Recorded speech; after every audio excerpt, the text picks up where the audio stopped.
সুপ্রিয় দর্শক, এই মুহূর্তের সবথেকে বড় খবর। দর্শক, এবার এনডিএ জোটকে নিয়ে বড়সড় ভবিষ্যৎবাণী করলেন ভোট কৌশলী প্রশান্ত কিশোর।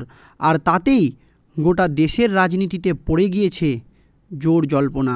দর্শক, আপনারা সকলেই জানেন এই লোকসভা নির্বাচনে প্রায় 400 পারের ডাক দিয়েছিল বিজেপি, কিন্তু 240-এই থেমে যেতে হয় বিজেপিকে। এই আবহে তাদের শরিক দল চন্দ্রবাবু নাইডু এবং নীতিশ কুমারের ওপর ভর করেই তৃতীয়বারের জন্য প্রধানমন্ত্রী পদে শপথ নিয়েছেন নরেন্দ্র মোদী। আর এই আবহে স্পিকার পদ নিয়ে নীতিশ কুমার, চন্দ্রবাবু নাইডু এবং নরেন্দ্র মোদী এই তিনজনের মধ্যেই চলছে টানাপড়ন। আর সেই আবহে একেবারে বোমা ফাটালেন ভোট কৌশলী প্রশান্ত কিশোর। দর্শক, কি জানিয়েছেন এই ভোট কৌশলী প্রশান্ত কিশোর এনডিএ জোট নিয়ে, তা শুনলে একেবারে চমকে উঠবেন আপনারা। তো আজকের এই প্রতিবেদনে ডিটেলসে আপনাদেরকে জানাবো যে কি বলেছেন এনডিএ জোট নিয়ে ভোট কৌশলী প্রশান্ত কিশোর। তো চলুন দেরি না করে আজকের এই প্রতিবেদনটি শুরু করা যাক। আপনাদের সকলকে শেষ পর্যন্ত দেখার অনুরোধ রইল। দর্শক, এই লোকসভা নির্বাচনের ভবিষ্যৎবাণী করতে গিয়ে একবার তিনি বলেছিলেন, অর্থাৎ ভোট কৌশলী প্রশান্ত কিশোর বলেছিলেন, ব্র্যান্ড মোদি অপরাজয় নয়। কোনো নেতা বা নেত্রী মোদিকে চ্যালেঞ্জ জানাতে পারবেন কি না জানি না, তবে জনগণ এখন মোদিকে চ্যালেঞ্জ করছেন। একথা জানিয়েছিলেন ভোট কৌশলী প্রশান্ত কিশোর। আবার কখনো কখনো বলেছিলেন 2019 সালের মতো ফল হবে বিজেপির। তবে এই রকম নানান কথা গোটা লোকসভা ভোট জুড়ে যার মুখে ঘুরপাক খেয়েছে তিনি হলেন ভোট কৌশলী প্রশান্ত কিশোর। আপনারা সকলেই তাকে চেনেন, তবে তার প্রেডিকশন মেলেনি। মানে ভোট কৌশলী প্রশান্ত কিশোর কিন্তু বারবার দাবি করেছিলেন যে বিজেপি 300-র বেশি আসন পাবে, অর্থাৎ 2019 সালে যে রেজাল্ট করেছিল বিজেপি তার থেকেও ভালো রেজাল্ট করবে। এবার কিন্তু ভোট কৌশলী প্রশান্ত কিশোরের যে ভবিষ্যৎবাণী তা কিন্তু একেবারেই মেলেনি। তবে বিজেপির 300 পারের বেশি আসন পাওয়া নিশ্চিত থাকা প্রশান্ত কিশোরের ফল ঘোষণার পর তা মেনে নেন যে তার হিসেবে ভুল হয়েছিল। ভোট কৌশলী প্রশান্ত কিশোরের যে সমীক্ষা সেটা যে ভুল হয়েছিল সে কথা কিন্তু নিজেই মেনে নিয়েছেন প্রশান্ত কিশোর। কিন্তু এবারের লোকসভা মিটতেই তিনি পড়েছেন বিহারের বিধানসভা ভোট নিয়ে। দর্শক, আর সেই সূত্রেই শোরগোল ফেলে দিয়েছেন প্রশান্ত কিশোর, অর্থাৎ জনসুরাজ, যাকে আমরা পিকে বলে চিনি। পিকে জানিয়ে দিয়েছেন আগামী 2 অক্টোবর তিনি দল গঠন করছেন।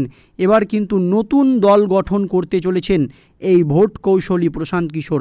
দর্শক, দল গঠনের ঘোষণার পরে এই দল বা নতুন দল ঘোষণা করে প্রশান্ত কিশোর এনডিএ এবং ইন্ডিয়া জোটকে বড় চ্যালেঞ্জ ছুড়ে দিয়েছেন। প্রধানমন্ত্রীর নেতৃত্বাধীন যে জোট এনডিএ জোট, সেই জোটকে একেবারে চ্যালেঞ্জ ছুড়েছেন। শুধু এনডিএকে নয়, ইন্ডিয়া জোটকেও নিয়েও বড় ভবিষ্যৎবাণী করেছেন ভোট কৌশলী প্রশান্ত কিশোর। প্রশান্ত কিশোর বলেন, আমরা আগামী 2 অক্টোবর দল গঠন করব।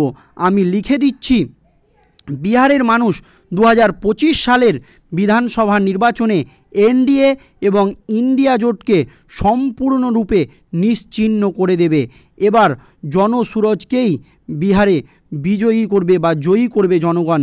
এই কথা বলেছেন ভোট কৌশলী প্রশান্ত কিশোর। তিনি জানিয়েছেন যে ইন্ডিয়া এবং এনডিএ এই দুটো জোটকেই মানুষ একেবারে নিশ্চিহ্ন করে দেবে।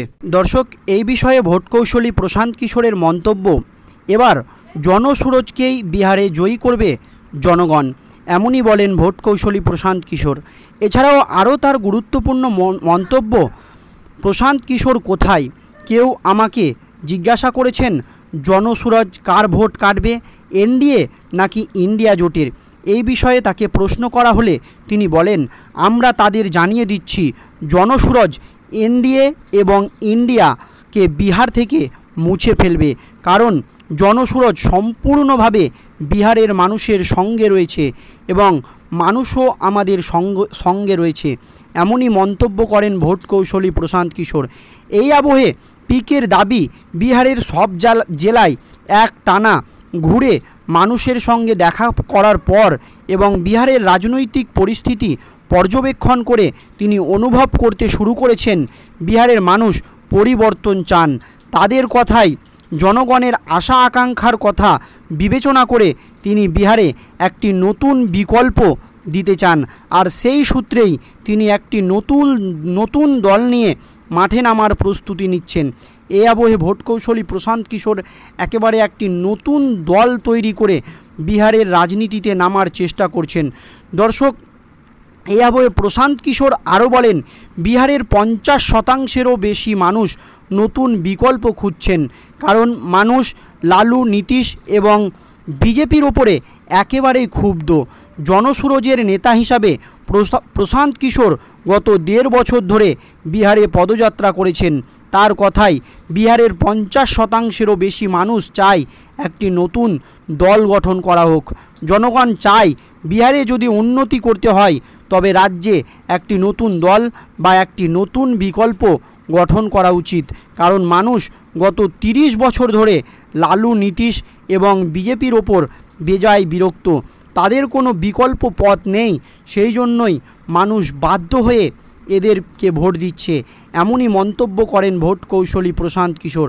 দর্শক, লোকসভা নির্বাচনের ভবিষ্যৎবাণী করতে গিয়ে এবার তিনি বারবার বলছিলেন যে ব্র্যান্ড মোদির অপরাজয় নয়, মানে প্রধানমন্ত্রী নরেন্দ্র মোদী আবারও ক্ষমতায় আসতে চলেছেন। এই কথা কিন্তু বারবার বলেছিলেন ভোট কৌশলী প্রশান্ত কিশোর।